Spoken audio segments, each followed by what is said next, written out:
Bienvenue à cette première vidéo cachée, en abrégé VC, où se voient des choses que vous ne devez pas voir, où se disent des choses que vous ne devez pas entendre. Ainsi, vous allez avoir droit à des révélations de taille, à commencer par les morts de 2012. Passons toutes ces morts de milliers de figurants de par le film, on a du fric, faut le claquer. Alors boum le Vatican, boum l'Himalaya, boum la Maison Blanche, la deuxième fois depuis Independence Day. Boum, boum, boum. Ouais, mon cul. Stop. Si certains personnages secondaires, mais qu'on a bien vus, sont morts au cours du film, on vous spoile pas parce que eux encore, ça tient la route.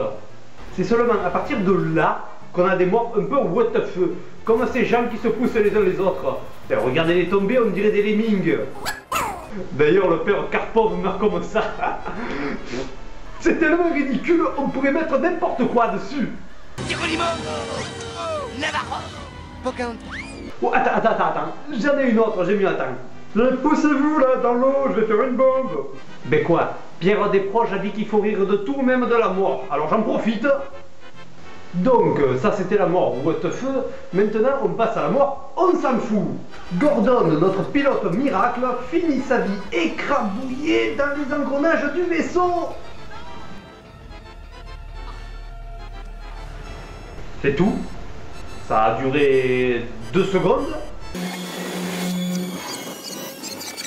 C'est un des gentils principaux, il a sauvé tout le monde en avion et sa mort est totalement bâclée. Le seul moment où Kate s'inquiète de ne plus le voir, c'est ça. Où est Gordon? Non.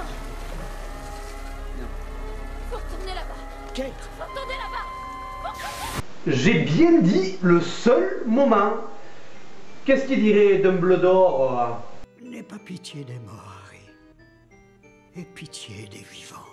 Oui, ben, quand on voit qui c'est qui reste vivant, ce type-là, Karl Neuser, c'est sans doute le pire enfoiré de tous les personnages. Même pire que Yuri Karpov. C'est lui qui veut assassiner toutes les personnes qui sont au courant de la fin du monde, dont le conservateur du Louvre au début. Alors on a tué tous ceux qui voulaient parler. Toute personne qui essayait de parler était non seulement ennemie de l'État, mais ennemie de l'humanité. C'est aussi lui qui fait entrer les riches en priorité dans les arches pour sauver l'humanité. Alors on a vendu des billets. Et tous ces ouvriers, ils ont eu droit à une carte. Quoi? La vie est trop injuste? Et c'est encore et toujours lui qui refuse d'ouvrir les portes de l'arche 3 ou 4, je sais plus, qui est défectueuse. Pour sauver la race humaine, nous nous trouvons dans l'obligation de nous en tenir au plan que toutes les nations présentes dans cette flottille ont dûment approuvé. Leur sort est entre les mains du Seigneur. Et il meurt pas.